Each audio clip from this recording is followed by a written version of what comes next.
Kwa jina anaitwa Mlisho Abdalla, mkazi wa Mbagala.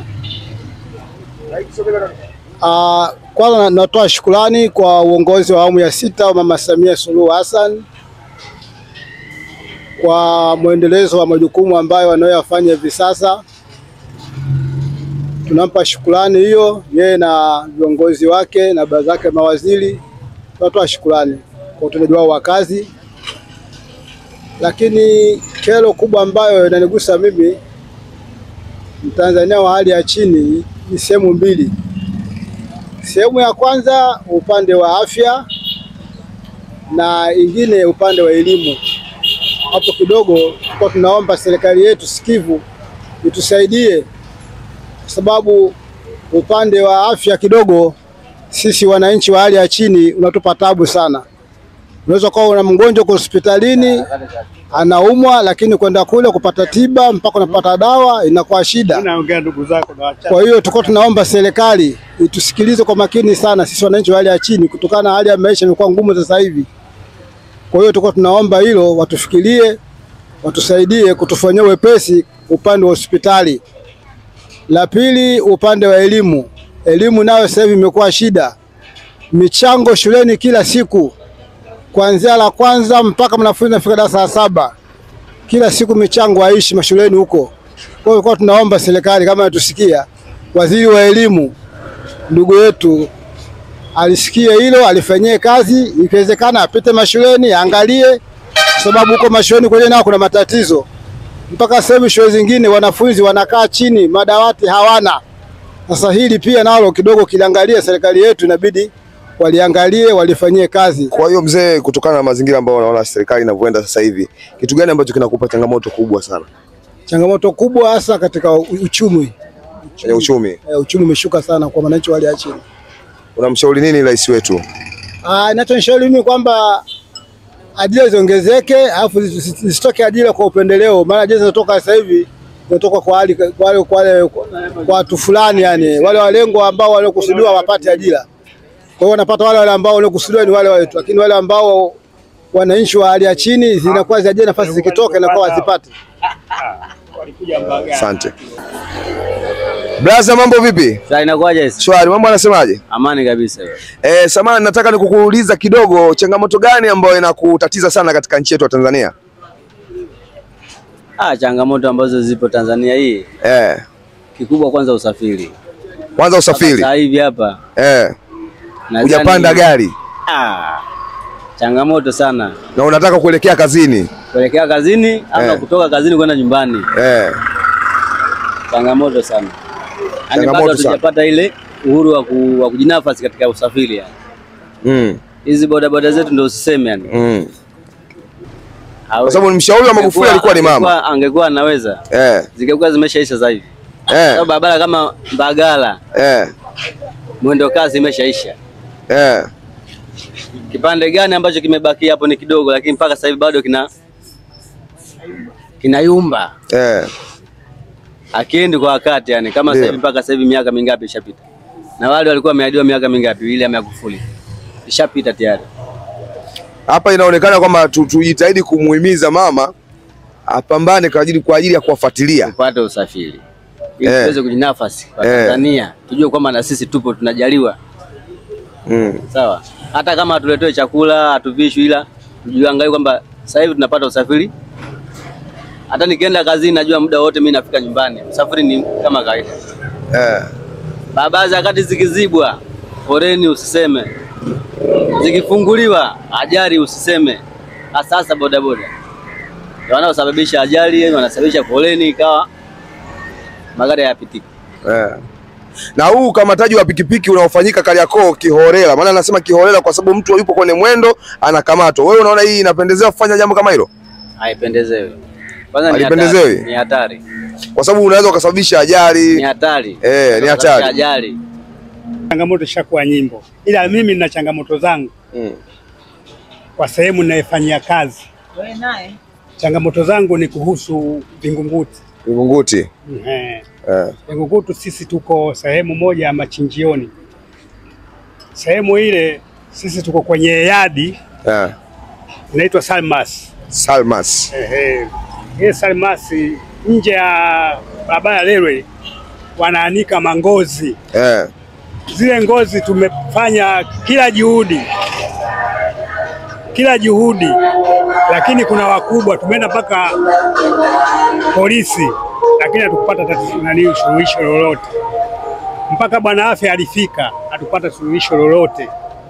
Na tunaambia kwamba nendeni kokote, sisi hatuwezi kututoa. Na hizo ngozi vingunguti waga zinapatikana wapi? Zinapatikana machinjioni, wanazitoa pale machinjioni pale, wanazileta sehemu ya pale barabara ya Railway.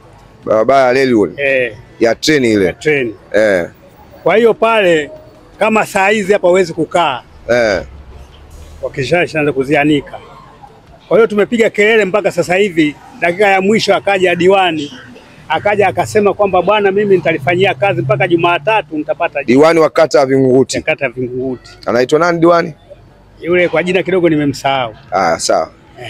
Kwa hiyo akasema swala hilo nitalifanyia kazi mpaka Jumatatu nitapata jibu, lakini Jumatatu ambapo ni ya jana ya tarehe 14 hatupata jibu lolote mpaka natoka huko asubuhi hii, natoka huko hakuna na Vingunguti inasifika sana katika masuala pia ya uhalifu. Vijana wanakaba watu sana. Uongozi katika masuala ya ulinzi shirikishi, ulinzi katika serikali ya mtaa wanajituma vipi kuweza kukabiliana na mambo ya uhalifu? Hawezi wale kujituma kwa sababu wale watu wako chini yao.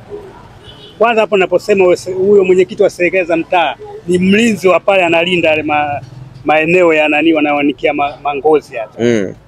Umeona hiyo? Kwa hiyo sasa wewe utaenda kushtakia wapi wakati kiongozi mwenyewe ndio yuko anahusika pale? Kwa hiyo tumebakia sisi hapo tuna tanga hatuna nani. Kwa hiyo mimi ninachoomba serikali ili angalie kwa jicho la tatu kwa sisi wananchi, kwa sababu pale sisi tunateseka ni sisi wananchi, sio wao. Na mazingira ya barabara Vingunguti ziko sawa sasa hivi? Kwa pale sio sawa. Haziko sawa. Hazipo sawa. Pia serikali inatakiwa itazame hiyo. Maana serikali inaweza kaa inatoa fungu, lakini huku ngazi za chini huku ikawa ni kipengele kufanya utekelezaji. Sawa. Mnamuonaje serikali yenu wa mtaa, mwenyekiti anapambana kweli katika mazingira kuangalia wananchi wake? Hilo mimi naona halipo, kwa sababu kama ingekuwa anapambana tungeyaona mmoja wapo. Lakini hilo halipo. Hilo halipo. Asante sana. Na sasa hivi upo huku. Vingunguti kule unaishi? Mimi kwa nafanyia kazi. Unafanya kazi? Huku ndo unaishi? Mimi naishi Mbagala. Naishi Mbagala. Sasa tukiacha mazingira hayo ya kwenye serikali ya mtaa na mazingira yako hayo ndo ya kazi, changamoto gani nyingine mpya kubwa sana ambayo inakusumbua sana tukiachana na hizo ambazo zinajirudia? Changamoto kubwa sana ni ajira. Ajira zimekuwa shida kidogo. Shida sana. Kwa mama anatakiwa afanye wigo wa ajira uwe mkubwa zaidi. Wawekezaji wamekuwa wanawatupa sana watu ambao walikuwa wenyeji hapa nchi. Wanajaribu kuwekeza na kuwaleta ndugu zao wengine kuwawekezea wafanye kazi hizo. Wawekezaji wanaokuja hapa kuwekeza sana wanajali wao ndugu zao au watu waliokuwa juu. Sisi tuko chini. Watu angalie. Au kigezo ni elimu. Kigezo ni elimu. Wale watu ambao elimu kidogo imeyumba wanakutana na mazingira ya kupiga nyundo. Mazingira kama haya sisi asante sana. Kudondokea kwenye masuala ya ulinzi. Sasa unaishauri nini serikali yetu ya Tanzania? Mimi naishauri izidi kutuangalia kwanza sisi wa hali ya chini. Kwa sababu ukisema elimu sasa hivi imekuwa kweli, mama kajitahidi, shule ziko nyingi, lakini hizo shule zimekuwa kama za kibiashara. Kwa sababu leo walimu wanaweza kwenda pale wakaanza nao biashara zao. Umeona hiyo? Naam. Kwa sababu imeambiwa elimu bure, lakini sio bure. Wewe mtoto kuanzia darasa la kwanza au chekechea unaanza kupambana naye mpaka anafika darasa 7. Wewe mwenyewe ushakuwa hoi. Hata mbele kumuendeleza anaishia form 4 biashara imeisha. Kwa hiyo elimu imeambiwa bure, lakini sio bure. Sio bure. Kwa sababu watu wanalipia. Mama aliweka katika mazingira ya waraka wake kwamba katika masuala ya elimu watu hawaruhusiwi kuchangia michango ya mitihani, watu hawaruhusiwi kuchangia michango ya tuition, lakini wanaruhusiwa watu kuchangia katika michango ya chakula tu. Je, wewe katika mazingira hayo umeona bado haya mambo ya kuchangia katika mitihani na mambo ya tuition bado yanaendelea? Bado yanaendelea. Kwa hiyo watu wanazunguka kile ambacho rais alikitamka. Anakizunguka, na ukiangalia mimi nilisoma. lakini nashangaa mitihani ya wenzetu hawa. Kila wiki ni mtihani. Kila wiki ni mtihani. Kila wiki. Na maendeleo katika kufanya vizuri hayaonekani. Hayaonekani. Mitihani imekuwa mingi. Na wameanzisha tuition zao. Kila mtoto anatoa 200 ya tuition. Umeona hiyo? Lakini hiyo tuition yenyewe hakuna kinachofanyika. Na tukizungumzia shuleni kulikuwa na majambo ya kuuza pipi, sio nini shuleni haya. Ndio. Walimu wanashughulika sana na mambo ya kuuza pipi na vitu vingine. Hivi kwako unaliona liko sawa katika jambo hilo? Hilo halipo sawa. Kwa sababu tunaenda kufundisha au kuuza pipi kule shuleni? Ndio, hilo ndio tuliwaulize waliokuwa chini nani viongozi wetu. Unapendekeza nini? Mama aanze kufanya msako wa kufuatilia mwenyewe haya majambo au ni vipi? Hilo mimi ndo naliomba mama alianze kuanza msako kulifuatilia hilo. Kwa sababu hapo nyuma tulikuwa na hayati Rais Magufuli.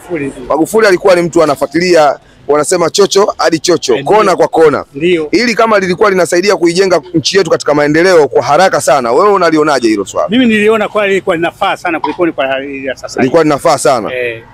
Kwa hiyo hilo mama aendelee kufanya kitu kama alichokuwa anafanya Magufuli. Afanye kama hicho. Warigani mwanafamilia wa Wako Jako Online TV, na leo hapa tukiwa maeneo haya pamoja na watu wadau, wananchi wa Tanzania hii, Tanzania yetu, tukiwa tunahojiana mambo mawili matatu. Mama, habari yako? Nzuri. Shikamoo. Marhaba. Kwa mujibu ambao tunaona hapa, tupo katika mazingira haya, tumekaa, tumepumzika, na sijajua mpaka muda huu ulitakiwa uwe maeneo ya kazini au mazingira ya nyumbani, lakini nahisi umechoka sana, naona mambo mengi ya kuzungumza. Nini kero ambayo inakusababisha mpaka sasa hivi umekaa kinyonge sana hivi mamangu? Mimi nina kero nyingi, lakini nitaweza kuongea hata chache. Na kero inayonisumbua, yani naweza kukuta nagongwa hata na gari barabarani. Kero yangu ni kwamba nina mtoto. Kwanza kabisa nianze na kumshukuru. Naweza nikaendelea? Nakusikia, endelea. Kwanza kabisa nianze kumshukuru mama wetu, hata sisi watoto wetu ambao walikuwa wamesaulika, watoto ambao wakwenda diploma. Ilikuwa ni changamoto kubwa, lakini namshukuru Mungu, tunamshukuru sana Mama Samia. Toka mwaka jana ameweza kuwakumbuka watoto wa diploma, wakaweza kuanza kupata hela ya mkopo. Ndio. Kwa hiyo mimi niseme sio kero zaidi, isipokuwa ni ombi. Nina binti yangu ambaye alipata chuo cha kusoma masomo ya afya Sengerema. Ndio. Ambaye ninamshukuru mama yangu kwa sababu aliweza kupata mkopo wa 2,207,000. Lakini changamoto ikaja, chuo ambacho alichaguliwa cha Sengerema ikawa changamoto ni 3,800,060. Kwa hiyo kwenye kulipa ada zinakuja kwa awamu kama unavyojua. Sasa hiyo inayokuwa inakosa 1,100,000 inakuwa ni changamoto kwangu. Kwa hiyo nimejaribu kuhangaika, maana mtoto inafika hatua wanamzuia kuingia kwenye mtihani. Kama mitihani hii ilikuwa ni ya kumaliza semester, ilikuwa ni changamoto sana. Kwa hiyo nimeweza kuhangaika hapana, kwa mkuu wa wilaya ananijua Ilala, nimeenda kwake, nimemuelezea mkuu wa mkoa, nimeongea na huyo katibu wake, lakini hakuweza kuniruhusu niongee na mkuu wa mkoa. Nimeenda mpaka kwa mkuu wa wilaya wa Temeke, nimeongea naye ambaye ameweza kunisaidia kuongea na mkuu wa mkoa wa Mwanza ambaye alinipa namba zake, nikaongea na mkuu wa mkoa akaweza kuniunganisha, nikaongea na mkuu wa wilaya ambaye ni wa shule ya Sengerema. Ndio. Mkuu wa wilaya ndiye aliweza kuwasii watoto kuwaomba pale chuo. Ndio. Mwanangu akaweza kuruhusiwa kufanya mtihani ambao ulikuwa ni wa kumaliza semester. Kwa hiyo ilikuwa ni changamoto sana. Ninamshukuru sana mkurugenzi wa Ilala. Mkurugenzi wa Ilala niliweza kufika kwake, ambaye aliweza kunichangia kiwango cha hela kiasi. Kikaweza kunisaidia kupunguzapo ada. Kwa hiyo bado sasa hivi waliwaahidi kwamba wakifika, ambayo niliweza kuulizwa kwamba mama, mtoto anafanya mtihani lakini tunaomba ujikomiti, lini utaweza kulipa kiwango cha pesa hicho? Kulingana na woga nilisema mwezi wa 4 mwanzoni. Kwa hiyo ni kilio changu, nimeshahangaika. Ustawi wa jamii wananifahamu hapa Ilala, wa kule Nazi Moja kule. Nazi Moja. Kuna mama mmoja anaitwa Kagemlo amenisaidia sana kuweza kuwasiliana na watu. Kuna na mama mwingine nayo ni wa KKT aliweza kunichangia na hela yetu angalau 50,000 ambayo binti yangu alikuwa ameshakuja kutoka Sengerema, nilikuwa naye. Kwa hiyo mama, mpaka sasa hivi umepata kiasi cha shilingi ngapi baada ya kusaidiwa hapo katika changamoto yako hiyo? Nilipata kiwango cha mkurugenzi anichangia 1,10,000 na yule mama alinitumia 50,000 ambayo imeweza kusaidia, na penyewe nikaongezea hela nyingine. Ile binti yangu amerudi juzi kwa sababu tarehe 31 walikuwa wanatakiwa warudi. Lakini baya zaidi ambalo limekuja kuniuma, binti yangu alikuwa anafanya kazi kwenye kampuni moja inaitwa EPSI. Hiyo kampuni ofisi zake ziko Mbezi Beach, karibia na shule ya primary. Yaani kutoka kwenye uwanja wa pale primary hapa ndio pameandikwa nani hapo kuna mlango umeandikwa EPSI. Basi binti yangu alikuwa akifanya kazi hapa Mnazi Mmoja kwenye majengo yale yanaitwa majengo pacha.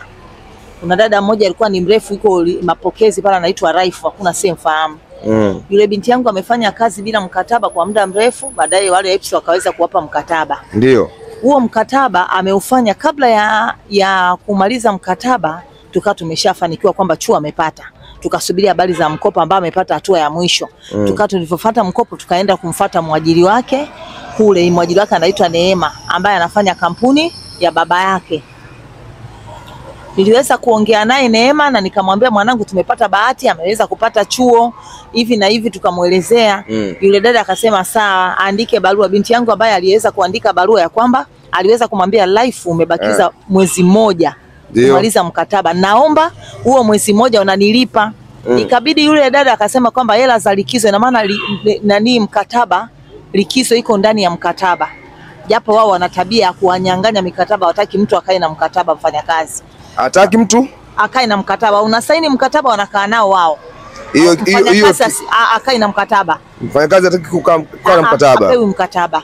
Kwa hiyo changamoto tuliyoipata, yule binti yangu katika maelezo na kuangalia ile mkataba aliona likizo iko ndani ya mkataba. Kwa hiyo ile ilikuwa anakuja kuja kwenda chuo, alikuwa amebakiza mwezi mmoja ambayo mwajiri wake walikubaliana, ikabidi hela ya likizo asimpa, atajilipa. Kwa hiyo kwa maana yake alikuwa anatakiwa muandikie barua ya kumaliza mkataba. Hiyo kampuni mama ambayo mtu hataki kukaa na mkataba inaitwaje? Inaitwa EPSI. Ndio hiyo EPSI.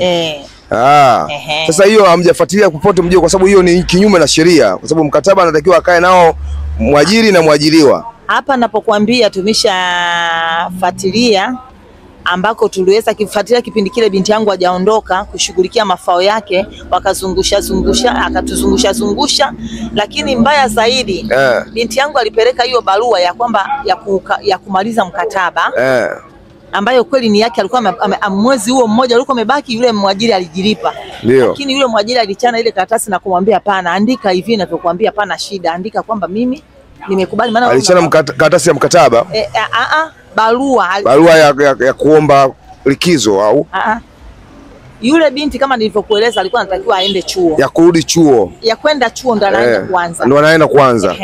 Sasa kwenye mkataba wake alikuwa amebakiza mwezi mmoja kumaliza mkataba ambayo alikubaliana na mwajiri wake, ikabidi mwajiri anajilipa kwa kutompa hela ya likizo. Kwa hiyo kwa ufupi si akawa wamemalizana, amdai chochote. Kwa hiyo ile mwajiri alikuwa anatakiwa ampe barua ya kumaliza mkataba.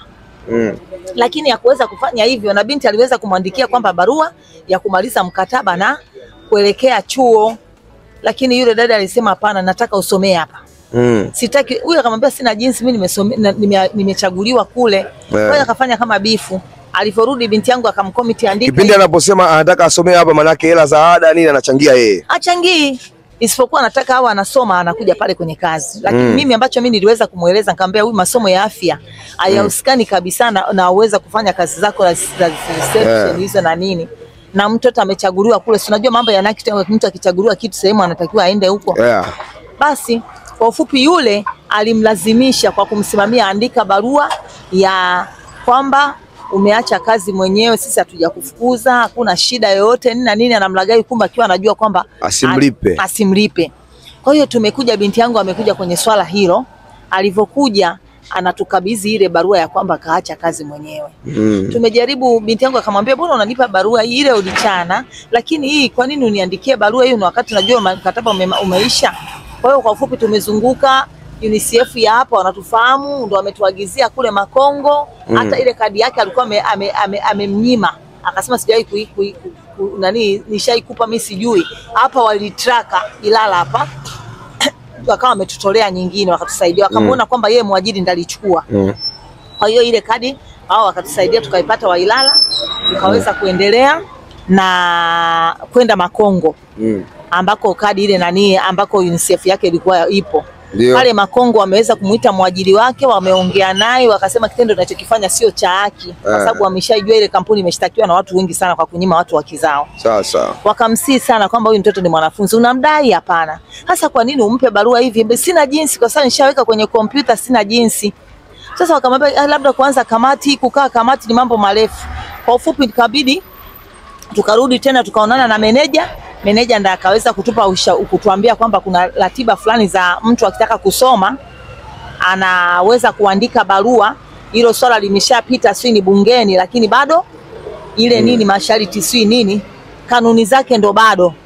Kwa hiyo hapa nilipo ndo majuzi nilielekea pale Mnazi Mmoja ndio kwa mkurugenzi mkuu wa UNICEF ambako niweza kuongea na watu wake meneja.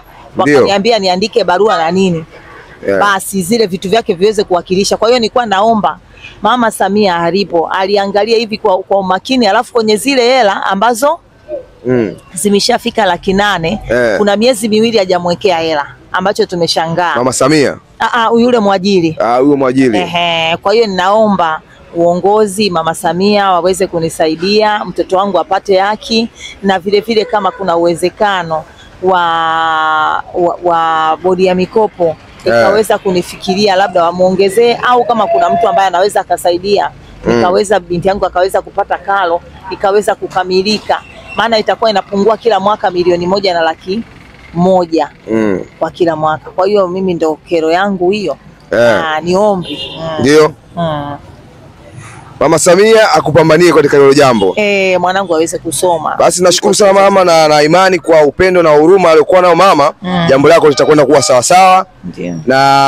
Na imani tumesikia na wengine wamesikia na wadau wengi mmesikia mama anachokilalamikia. Makampuni mengi yanakuwa ni watu ambao wanawanyanyasa wafanyakazi wao katika mazingira kama hayo. Mtoto ametaka kwenda chuo lakini amembania mambo yake kumlipa na anataka asiende chuo. Sasa hichi kama makampuni, kuna wale wasimamizi wa wafanyakazi, mashirika ya kwa ajili ya wafanyakazi kuangalia maendeleo yao na vitu vingine. Nadhani hilo wamefika na wamelisikia. Na hii ni Wako Jako Online TV. Hadi wakati mwingine, niite Model Face wa Wako Jako Online TV. Asante sana. Kama spare za magari za kila aina, na kwa mkoani anafanya deliver. Wako Jako, yani ukweli na uhakika. Popote anafika, zinatokea Japani na Dubai, zigo mpya umefika, fanya kuwai. Wako Jako spare part. Wako Jako spare part.